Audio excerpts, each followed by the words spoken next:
Hello बच्चों, तो बच्चों गुड आफ्टरनून। तो ओके बेटा, आज की क्लास को स्टार्ट करते हैं क्लास 10th की मैथ के साथ। आज आपका टॉपिक है पृष्ठीय क्षेत्रफल और आयतन। ठीक है, तो आज की क्लास में 13A का सवाल नंबर है आपका 10। ठीक है, तो देखेंगे सब बच्चे सवाल नंबर 10 में क्या लिखा हुआ है। अच्छा 10 11 है, हाँ ओके 11 है। ठीक है, तो देखिए 11 में क्या लिखा हुआ है। तो लिखा हुआ है 1.4 सेंटीमीटर व्यास वाले कंचों, कहाँ गया, कंचों को 7 सेंटीमीटर व्यास वाले बेलनाकार बीकर में डाला जाता है। बीकर में कितने कंचे डाले जाएं कि बीकर के पानी का तल 5.6 सेंटीमीटर ऊंचा हो जाए। ठीक है, ये है आपका सवाल। ठीक है, तो पहले समझो सवाल क्या कह रहा है। सवाल ये कह रहा है कुछ कंचे हैं हमारे पास, कुछ कंचे हैं। ठीक है, और फिर एक क्या है, बेलनाकार बीकर है। ठीक है, उस बेलनाकार के जैसे मान लो गिलास है, गिलास में हमने कंचा डाला, पहले पानी भरा हुआ है, कंचा डाला तो एक कंचा डालोगे तो एक अपना जितना भी उसका क्षेत्रफल होगा कंचा अपना लेगा और पानी उतना भेज देगा ऊपर। दो कंचे डालोगे थोड़ा ऊपर आएगा, उतना आएगा। मान लो कोई कंचा बड़ा है तो जल्दी पानी आ जाएगा। ठीक है, तो कितने कंचे डालने के बाद पानी ऊपर तक आ जाएगा, ये आपको बताना है। ठीक है, कंचों की संख्या। तो सबसे पहले देखो दिया क्या है आपके पास। ठीक है, ध्यान से देखिएगा, अरे ध्यान से देखिए, यहाँ पे देखिए सब बच्चे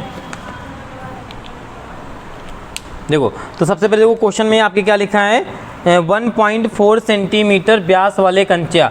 अच्छा, ये 1.4 सेंटीमीटर क्या है?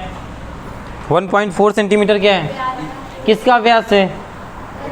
कंचे का व्यास है। ठीक है, तो यहाँ पे आपको लिखना है कंचे का व्यास यानी D कितना है आपका 1.4 सेंटीमीटर। अगर कंचे की त्रिज्या निकालो तो क्या हो जाएगी, कंचे की त्रिज्या R बराबर क्या है 1.4 अपॉन में 2 कट करेंगे तो क्या आ जाएगा आपका 0.7। ठीक है, सेंटीमीटर, ये आपका आ जाएगा। इतनी बात सबको समझ में आई? ठीक है, आगे देखो क्या लिखा है। आगे क्वेश्चन में लिखा है आपका 7 सेंटीमीटर व्यास वाले बेलनाकार बीकर में डाला जाता है। तो 7 सेंटीमीटर किसका व्यास है? ये 7 सेंटीमीटर बेलन का। तो आगे आपको लिख देना है बेलन का व्यास यानी D बराबर कितना है 7 सेंटीमीटर। ओके, इतना समझ में आया? आगे की बात कर लें, इसकी त्रिज्या निकालेंगे तो क्या आ जाएगी, अगर इसकी त्रिज्या निकालेंगे R तो 7/2 सेंटीमीटर हो जाएगा। ठीक है, अब देखो ये कंचे डालने कहाँ हैं, बेलन में डालने हैं। ये कंचे डालने कहाँ हैं आपको, बेलन में डालने हैं। ठीक है, तो कंचे का आयतन किस में डालना है आपको, बेलन के आयतन में। भाई हमने कहा था कोई चीज़ अंदर भरोगे पानी के टाइप में तो आयतन बोलेंगे ना उसको, तो पानी आयतन में होता है तो कंचे भी वैसी आयतन में तो डाले जा रहे हैं। ठीक है, तो किसके बराबर होगा, कंचों का जो आयतन होगा, देखो ध्यान से, कंचों का आयतन। अच्छा, कंचे क्या होंगे, गोल होंगे, तो हम ये कह सकते हैं कि गोले का आयतन। कंचे को ही हम गोल कह सकते हैं ना, तो गोल भी कह सकते हैं ना। तो कंचों का आयतन, ठीक है, इसलिए गोल लिख दिया ताकि आपको कन्फ्यूज़न ना हो। ठीक है, आयतन किसके बराबर होगा, बेलन के आयतन। ठीक, बेलन का आयतन लिख लो, चाहे बेलन का आयतन। ठीक है, अब अच्छा कंचे का आयतन, कितने कंचे हैं उनके बराबर होगा। जब भरेगा ये कितने कंचे हैं, तो माना हमने n कंचे हैं। ठीक है, यहाँ पे चाहे लिख सकते हो माना कंचों, ठीक है, की संख्या, कंचों की संख्या n है। ठीक है, हमने मान लिया कि कंचे हमारे पास n है। ठीक है, अभी पता नहीं कितने पर अभी हमने मान लिया n है। ठीक है, तो n कंचों यानी n मतलब जैसे मान लो 15 कंचे, मान लो हमारे पास 15 कंचे हैं तो हमने पानी में 15 कंचे डाला, पानी बराबर आ गया। तो 15 कंचे किसके बराबर होंगे, बेलन के आयतन बराबर होंगे, जो भी होगा। ओके, समझ में आया ना, यही तो होगा। ठीक, तो हमारे पास अभी n कंचे हैं। ठीक, वेरी गुड। अब n × फार्मूला क्या होता है गोले का आयतन का, गोले के आयतन का फार्मूला बेटा पहले तो गोले का आयतन होता है 4 पाई आर क्यूब और यहाँ पर 3 होता है। हमने कहा था जितने होते हैं आयतन 4/3 होता है पाई आर क्यूब। ठीक, आगे बात कर लें बराबर। बेलन के आयतन का फार्मूला क्या होता है? पाई आर क्यूब एच। अच्छा क्यूब ही होता है कि स्क्वायर होता है? स्क्वायर होता है, यहाँ पे स्क्वायर होता है।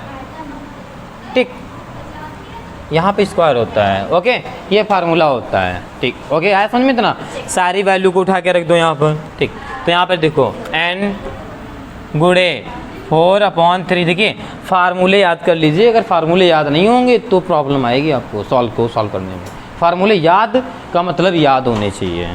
ठीक, अगर नहीं देखो याद है तो आप लोग घर में जाकर एक बार जो इसकी फार्मूले क्लास है उसको 2 बार देख लो। जब भी फ्री हो वीडियो देखो, कोई दिक्कत नहीं है।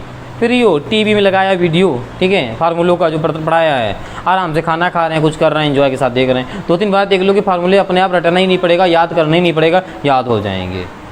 आगे की बात कर लें। पाई की जगह देखो, अच्छा पाई से पाई को उड़ा दें, पाई से पाई को उड़ा दो, कोई दिक्कत नहीं, पर आर से आर को मत उड़ाना। पूछो क्यों? क्योंकि इसकी त्रिज्या अलग अलग है। अगर कन्फ्यूजन हो तो इसकी त्रिज्या को D1 R1 कर दो, ताकि ये हमारे पास बेलन है तो इसको हम क्या कर देंगे? R1 कर देंगे। ठीक है, ओके, R1 कर दो। ओके, तो इसकी त्रिज्या अलग है। ओके, अब आगे क्या लिख देंगे? R, इसका कितना R है? इसका R है 0.7, 3 बार लिख दें 0.7, क्यूब है, इसको लिख सकते हैं 0.7 बराबर में। ठीक है, R1 यहाँ पे कितना है? यहाँ पर है 7/2, तो यहाँ पे लिख सकते हैं ना 7/2 × 7/2। H की बात कर रहे हैं। अच्छा H देखो दिया होगा वहाँ पे, क्वेश्चन में दिया होगा। देखो H कितना दिया है? कहाँ गया? नहीं H दिया होगा, दिया है, देखो कहाँ पे दिया। बीकर के पानी का तल इतने सेंटीमीटर ऊंचा हो जाएगा। देखो कितना दिया है? 5.6।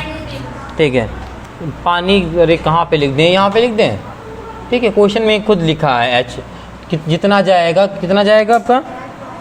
5.6।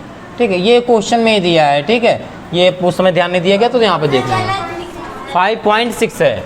ओके, 5.6 सेंटीमीटर है। ओके, ये आपका है क्वेश्चन में। ठीक है, ये H दिया है। ठीक है, बीकर की ऊंचाई। ओके, आप देखो तो यहाँ पे चाहे लिख लेना बीकर की ऊंचाई यानी पानी की ऊंचाई जो भी तल तक जाएगा। ओके, आप देखो यहाँ पर H कितना है आपके पास? 5.6। आप इसको जितना कट कर सकते हो उतना कट कर दो। तो क्या काट सकते हैं? पहली बात तो पॉइंट आएंगे, यहाँ पर 0 आ जाएगा, यहाँ पॉइंट आएंगे, यहाँ पर 0 आ जाएगा, यहाँ पॉइंट आएंगे, यहाँ पर 0 आ जाएगा। अब यहाँ पर भी पॉइंट आएंगे तो 0 आ जाएगा। इस 10 से इस 10 को उड़ा दो। ठीक है, ओके, बराबर में संख्या ऐसे करते हैं ना। ठीक, इस 7 को इस 7 से काट दो, इस 7 को इस 7 से काट दो। ठीक है, इस 7 को 8 से काट दो, 7/56 8। ठीक है, अब क्या कट जाएगा आपका? इस 8 को इससे ऐसे काट दो, यानी 4 दूना 8 यहाँ पर आ जाएगा। इस 2 को इस 2 से काट दो। ठीक है, ध्यान से देखना किसको क्या काटा जा रहा है। ठीक है, इतना समझ में आया? अब क्या बचा?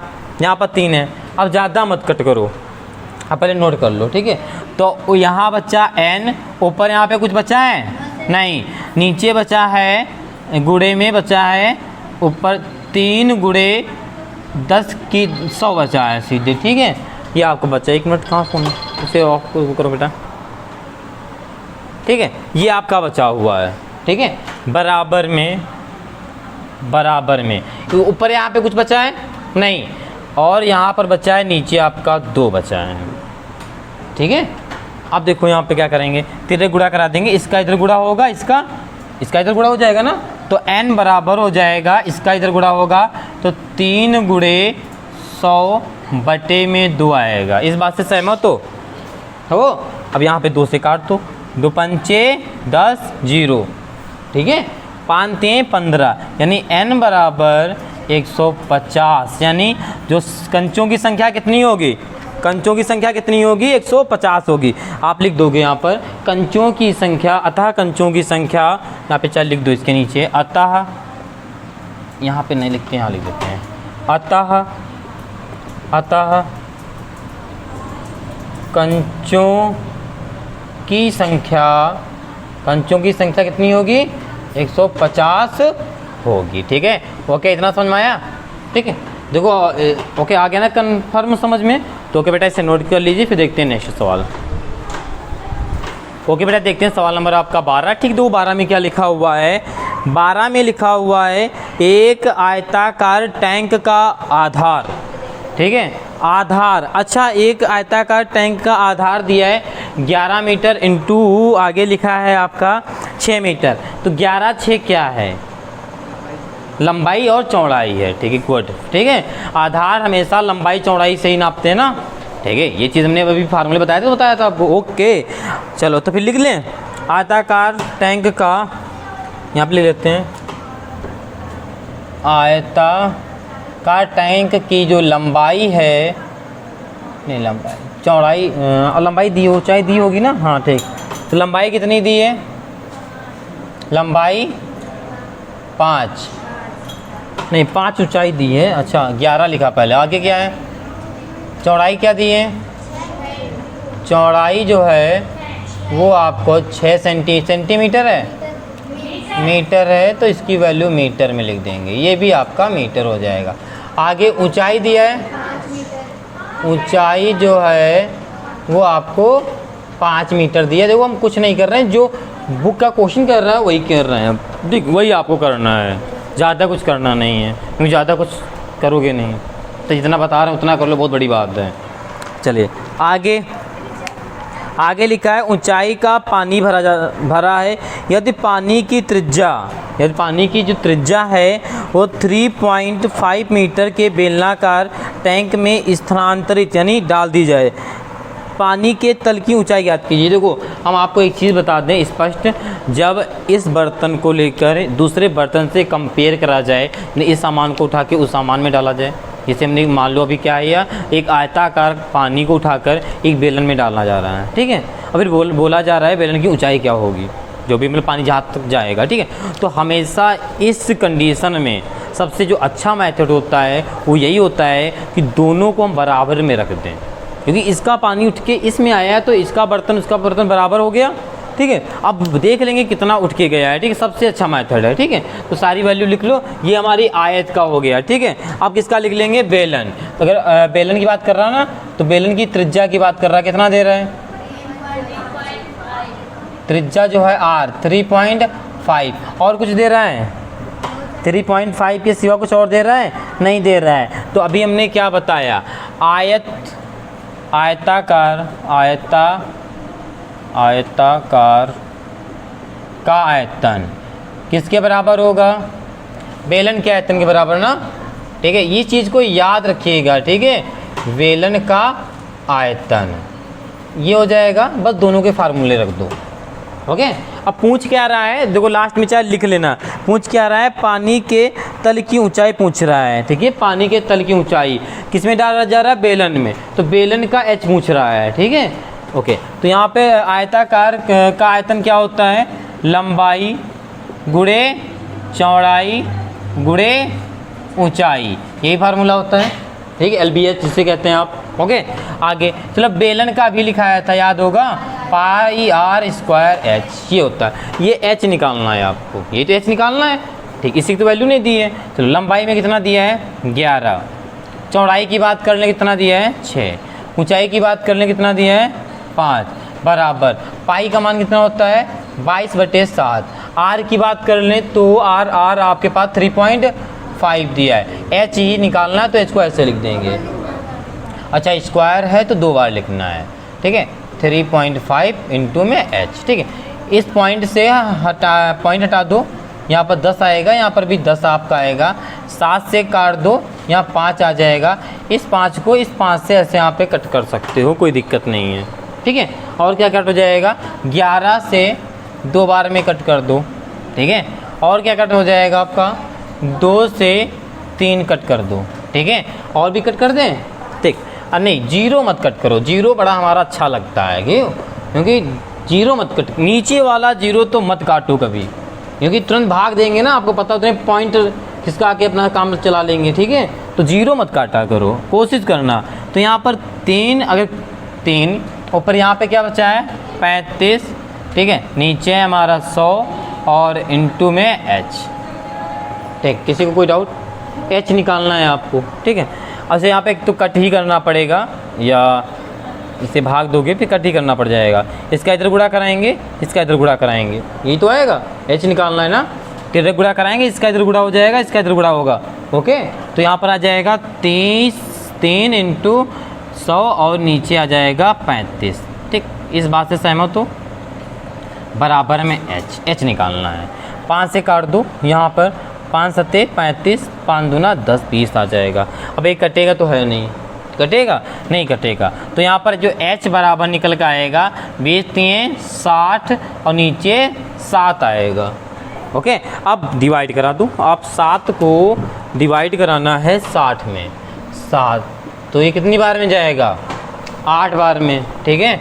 56 हो जाएगा। यहाँ पर 4 बचेगा, पॉइंट लगाएंगे, 0 बढ़ाएंगे, ठीक है।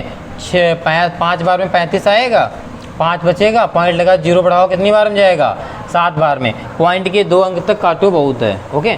अब इसको लिख देते हैं, कितना आया आपका। तो h बराबर जो आया है, इसके बराबर में लिख दें, ऐसे यहाँ चलो यहाँ लिख देते हैं। जो h बराबर आपका आया है वो 8.57 सेंटीमीटर है, मीटर है यहाँ पे ना, ठीक है। यहाँ पर मीटर होगा, तो मीटर है तो यहाँ पे लिख देंगे मीटर, ठीक है। अच्छा नहीं, बिल्कुल नहीं, ठीक है। आयतन है, क्यूब लिख दो, ठीक है। नहीं मीटर, ओके। इतना समझ में आया? किसी को कोई डाउट? क्योंकि आप h निकाल रहे हैं, ठीक है। अच्छा क्यूब क्यों नहीं ले सकते हैं? क्योंकि आप आयतन नहीं निकाल रहे हैं ना, उसमें आप h निकाल रहे हैं, ऊंचाई निकाल रहे हैं, तो ऊंचाई तो मीटर में होती है, ठीक है। क्षेत्रफल निकालते तब स्क्वायर लगाते, किसी का आयतन निकालते तब क्यूब लगाते, ठीक है। तो यहाँ पर मीटर ही वैल्यू हो जाएगी, ठीक है। इतना समझ में आया सब बच्चों को, ठीक है। देखो यहाँ पर हमने जो किया है, आप वैसे सवाल करेंगे। जब भी कभी भी आपको कंपेयर कराए इस बर्तन से लेकर उस बर्तन का, इस बर्तन का सामान उठा के उस बर्तन में अगर रखता है तो आप बराबर में ही फार्मूला को रखेंगे। आप कर वैसे भी सकते हैं, बराबर में रखने का सबसे जो बड़ा फ़ायदा होता है उसकी कैलकुलेशन बहुत सरल हो जाती है। उसकी वजह ये होती है इनमें से कुछ ना कुछ कट जरूर जाता है। देखो सब कुछ कटा, कितना बचा है, इधर 3 बचा है, इधर 35/100 बचा है। अलग अलग कराओगे तो गुणा भाग बहुत कराना पड़ेगा, लास्ट में फिर काटने आओगे, ठीक है। अलग अलग लिखा है, कट कर दोगे जल्दी हो जाएगा, ठीक है। ओके बेटा, फिर से नोट कर लीजिए, और जो बच्चे चैनल पे नए हैं वो चैनल को सब्सक्राइब कर लेंगे, अपने दोस्तों को भी शेयर कर देंगे, ठीक है। ओके बेटा, देखते हैं सवाल नंबर आपका 13। देखो 13 में क्या लिखा हुआ है, देखिए सब लोग इसकी लैंग्वेज को अच्छे देखेंगे। लिखा हुआ है एक बेलनाकार भवन के ऊपर अर्धगोलाकार गुंबद है, ठीक है, अर्धगोला, ठीक है। तो यहाँ पे सबसे पहले बनाना है ऊपर आपको बेलन, तो यहाँ पे बनाते हैं एक बेलन बनाया, ठीक है। क्या बनाया? बेलन, ये बन गया बेलन। अब इस बेलन के ऊपर आपका एक ऐसे अर्धगोलाकार रखा है गुंबद, ठीक है। अब आगे देखो क्या कह रहा है, ठीक है, ये हो जाएगा, ठीक है। आगे देखो क्या कह रहा है, आगे कह रहा है और उसमें उपस्थित हवा का आयतन 41/19 घन मीटर है। जो इसके अंदर हवा भरी जा रही है, यानी जो पूरा भवन बन गया, ऊंचाई पूरा जो कंप्लीट बना हुआ है, इसके अंदर जो हवा है, ठीक है, वो आपको इतनी दिया हुआ है, ठीक है। यानी पूरा मतलब पूरे बर्तन का आयतन समझो दिया है आपको, ये कह सकते हो, ठीक है।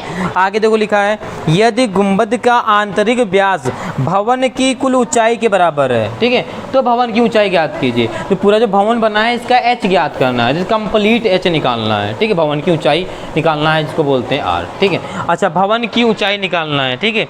अच्छा भवन कितना है, यहाँ पर भवन के ऊपर, तो भवन कहाँ पर है, भवन ये है ना, उसके ऊपर गुंबद है ना, तो सिर्फ भवन की ऊंचाई निकालना है, सिर्फ भवन की ऊंचाई निकालना है, ठीक है।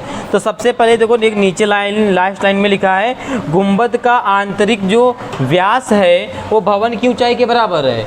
जो गुंबद है, जो गुंबद का जो व्यास है बेटा, क्या व्यास, ठीक है। गुंबद का जो व्यास है वो भी आंतरिक, गुंबद का आंतरिक व्यास लिख लो यहाँ पर, आंतरिक जो व्यास है वो किसके बराबर है, भवन की ऊंचाई के बराबर है, ये आपके सवाल ने कहा है। ठीक है, तो चलो इसका सबसे पहले व्यास देखते हैं कितना है। तो आंतरिक व्यास गुंबद का क्या है, तो इसकी ये मान ले तो व्यास निकालने के लिए ये त्रिज्या होती है, आपको पता होगा, ये भी त्रिज्या होती। व्यास की बात कर लें तो कितना हो जाएगा, 2r हो जाएगा ना, r जुड़ के 2r हो जाएगा। ठीक है, तो व्यास कितना हो जाएगा यहाँ पर आपका 2r हो जाएगा। तो इसके अकॉर्डिंग हमारी भवन की जो ऊंचाई हो जाएगी वो 2r हो जाएगी। जो भवन की ऊंचाई हो जाएगी कितनी हो जाएगी आपकी, 2r हो जाएगी। ठीक, तो यहाँ पे क्या कर लेते हैं, ये आपकी हो जाएगी 2r हो जाएगी भवन की ऊंचाई। ओके, ठीक, यही तो कहा है। आगे का भवन की ऊंचाई, तो एक बेलनाकार भवन के ऊपर अर्धगुंबद रखा है, तो कुल ऊंचाई के बराबर, भवन की कुल ऊंचाई के बराबर है। यहाँ पे कुल ऊंचाई यह नहीं होगा, यहाँ पे कुल ऊंचाई लिख लेना पहले, भवन की कुल ऊंचाई है यहाँ पर। ठीक है, कुल ऊंचाई। ठीक है, तो ये भवन है तो कुल ऊंचाई क्या हो जाएगी आपकी, ये हो जाएगी 2r, ये हो जाएगा। ओके, ठीक है, क्योंकि संपूर्ण ऊंचाई की बात किया है। ओके, आया समझ में। अच्छा, अब अगर हम बात करें, ये आपका एक गोला है, गोल समझ लो, तो यहाँ से लेकर यहाँ तक की दूरी क्या हो जाएगा, r हो जाएगी, क्योंकि आपके गोल के टाइप में बना है। यहाँ से यहाँ तक भी r है, इधर भी r होगा, जो गोल गोल बनाया है, क्योंकि अर्ध गोला रखा है यहाँ पर। ठीक है, तो इतनी दूरी आपकी कितनी हो जाएगी, r हो जाएगी यहाँ तक। अच्छा, तो नीचे वाली क्या हो जाएगी, r हो जाएगी, क्योंकि कंप्लीट 2r है। इतनी बात समझ में आई। ठीक है, अब देखो आपके पास क्या क्या है, तो ये हो गया भवन की ऊंचाई और आंतरिक व्यास। और क्या है आपके पास, तो यहाँ पर अगर बेलन की बात कर लें, तो बेलन की ऊंचाई कितनी है आपके पास, बताइए। बेलन की ऊंचाई यानी h कितना है, ओनली r है। बेलन की ऊंचाई कितनी है, r है, संपूर्ण ऊंचाई 2r है। ठीक है, अच्छा आगे बात कर लें हम, बेलन की त्रिज्या कितनी है, त्रिज्या यानी r' मान, ये भी r है। ठीक है, ओके, और कुछ तो ज़रूरत है नहीं हमारे पास, क्योंकि आंतरिक व्यास ये है, तो अर्धगोले की त्रिज्या भी यही। देखो, अगर आंतरिक व्यास ये है तो गुंबद, अगर बात कर ले गुंबद की, तो गुंबद की त्रिज्या कितनी हो जाएगी, त्रिज्या, तो यहाँ व्यास कितना है, 2r है, तो त्रिज्या कितनी हो जाएगी, 2 से डिवाइड कराएंगे तो r आ जाएगी ना, त्रिज्या भी r आ जाएगी। ठीक है, बहुत कुछ r दिया है इसमें। ठीक है, अब देखो आगे कंपेयर, देखो अब भवन का कुल आयतन निकालेंगे सबसे पहले। ठीक है, तो यहाँ पे फार्मूले में लिखना है आपको, भवन का कुल आयतन। फार्मूला क्या बनेगा, बेलन का आयतन, और ऊपर क्या है, बेलन का आयतन, ऊपर क्या है, अर्ध, और गुंबद, यही गोल है जो। ठीक है, गुंबद का आयतन। ठीक, ये आपका कंप्लीट बनेगा फार्मूला। ठीक है, चलो रखते हैं। तो यहाँ पे बेलन के आयतन का फार्मूला क्या होता है, πr² प्लस अर्ध गुंबद के आयतन का फार्मूला क्या होता है, अर्ध है तो आधा लगा देना, और गुंबद का होता है 4/3, क्या होता है 4/3 πr²। अच्छा, यहाँ पे सीधे अगर देखो आधे का मतलब होता है 2 से डिवाइड कराएंगे, तो यहाँ पे क्या फार्मूला बनेगा, 2/3 बनेगा। अच्छा, हाँ, आयतन है तो यहाँ पर क्यूब होगा। ओके, किसी को कोई डाउट। अब आगे देखो यहाँ पर, तो यहाँ पे ध्यान से देखो, सारी वैल्यू को उठा के पहले रख दो। अगर बात कर लें पाई, तो पाई को भी ऐसे लिखा रहने दो। आर कितना है, अच्छा आर है, त्रिज्या भी वही है। ठीक है ना, ठीक, यहाँ पे एच कितना है, ये भी आर है जी। नहीं, कॉमन कर सकते हैं, क्यों नहीं करेंगे, अभी देखना, कॉमन कर सकते हो। ठीक है, प्लस 2/3, पाई की जगह पर पाई है, आर की क्यूब की जगह फिर से आर ही क्यूब आएगा। अब यहाँ पे सारी चीज़ देखो, ये चीज़ बराबर तो हुई, एलसीएम ले लो, एलसीएम लेंगे तो क्या मिलेगा, 3 मिलेगा। यहाँ पे कुछ नहीं है, 1 है, डिवाइड कराएंगे 3 आएगा, 3 का इससे गुणा कराएंगे तो 3 पाई, इनका गुणा कराएंगे तो r³ हो जाएगा, 3 पाई r³ हो जाएगा। ठीक है, खुशबू बेटा सामने देखिए, खुशबू। ठीक, आगे यहाँ पे क्या हो जाएगा, 3 से डिवाइड करेंगे 1 आएगा, गुणा कराएंगे तो क्या हो जाएगा, 2 पाई r³ हो जाएगा। ठीक है, इसको जोड़ दो, 3 2 कितना हो जाएगा, 5 पाई आर क्यूब बटे में 3, ये आ जाएगा कुल भवन का आयतन। ठीक है, अब आपको h बताना है ऊंचाई कितनी होगी। ठीक है, तो h अच्छा निकालते हैं। h यानी भवन की h क्या है, इसमें r है तो आपको r निकालना पड़ेगा। ठीक है, तो चलो आगे कैसे करेंगे, यहाँ पे देखिएगा ध्यान से।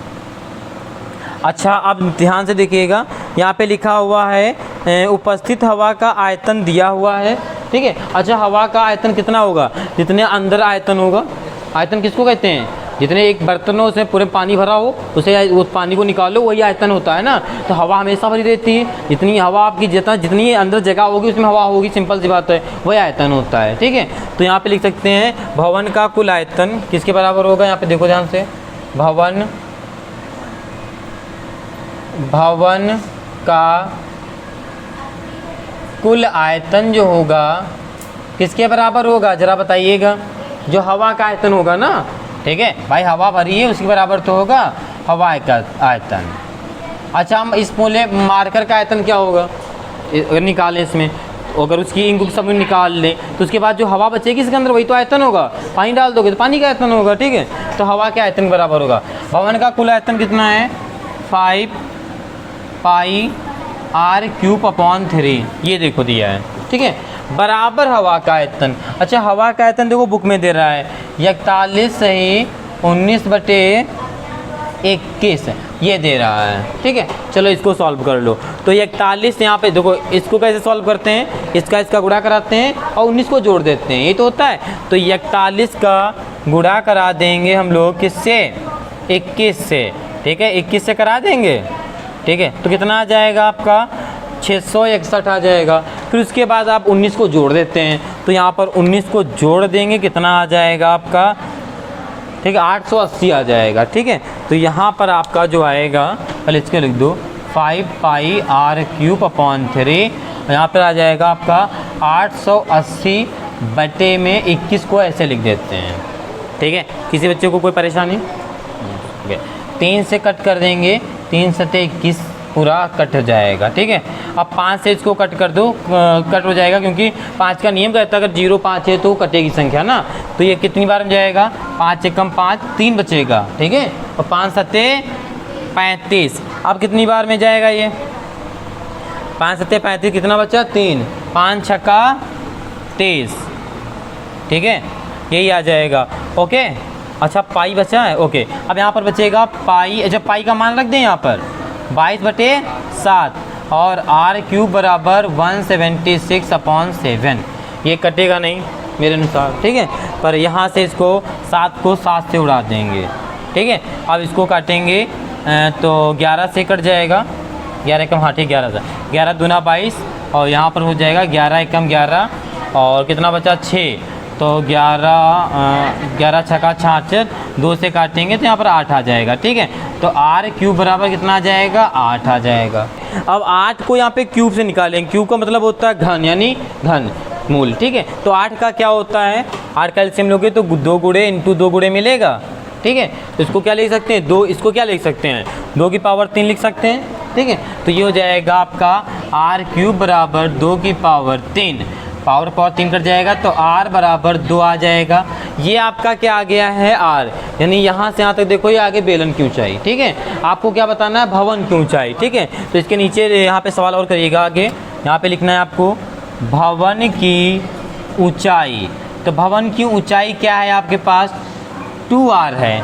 भवन की ऊंचाई क्या है, 2r है। तो r कितना निकाला है आपने, 2, कितना हो जाएगा आपका, तो दुनी 4 मीटर। ओके, ये आपका हो जाएगा आंसर। ओके, अगर आपसे बोलता है, यहाँ पे मीटर लिख लेना, अगर आपसे बोलता है बेलन की ऊंचाई तो आर हो जाती, पूरी भवन के मतलब कंप्लीट भवन है ना यहाँ से यहाँ तक। ठीक है, तो अपनी क्या हो जाएगी, 4 हो जाएगी। ओके, सब बच्चों को समझ में आया। हाँ, तो भवन का कुल आयतन है ना, यहाँ से लेकर यहाँ तक कंप्लीट लिया गया है आयतन। ठीक है, क्योंकि इसके अंदर भाई ये ऐसा बना हुआ हवा तो यहाँ से भी तो पड़ जाएगी, तो पूरा आयतन हो जाएगा ना। ठीक है, ओके, समझ में आया सब बच्चों को, कंप्लीट। तो ओके बेटा, आज की एक्सरसाइज 13A कंप्लीट हो चुकी है। कल की क्लास में पढ़ेंगे 13B के साथ। ठीक है। तो सभी बच्चे अच्छे से पढ़ाई करेंगे और फार्मूले जिसको अभी भी थोड़ा बहुत डाउट है वो अपना फार्मूले का डाउट ज़रूर क्लियर कर लेगा। एक दो बार वीडियो की क्लास देख लीजिए या आप काम करिए लिख के याद कर लीजिए, लेकिन फार्मूले याद होने चाहिए। अगर आप ईमानदारी से क्लास को देख लेंगे तो इतने अच्छे मेथड से बताया गया है तो आपको फार्मूले तो याद हो जाने चाहिए, ठीक है। रटने की ज़रूरत है ही नहीं, सिर्फ आप एक बार क्लास देखो आपको याद हो जाएंगे, ठीक है। तो कल मिलते हैं बी के साथ और सभी बच्चे अच्छे से पढ़ाई करेंगे, ओके। और नोट करते चलेंगे और चैनल पे नए हैं तो चैनल को सब्सक्राइब कर देंगे और अपने दोस्तों को भी शेयर करेंगे, ठीक है। ओके बेटा, सभी बच्चों से आज के लिए इतना ही और जय हिंद।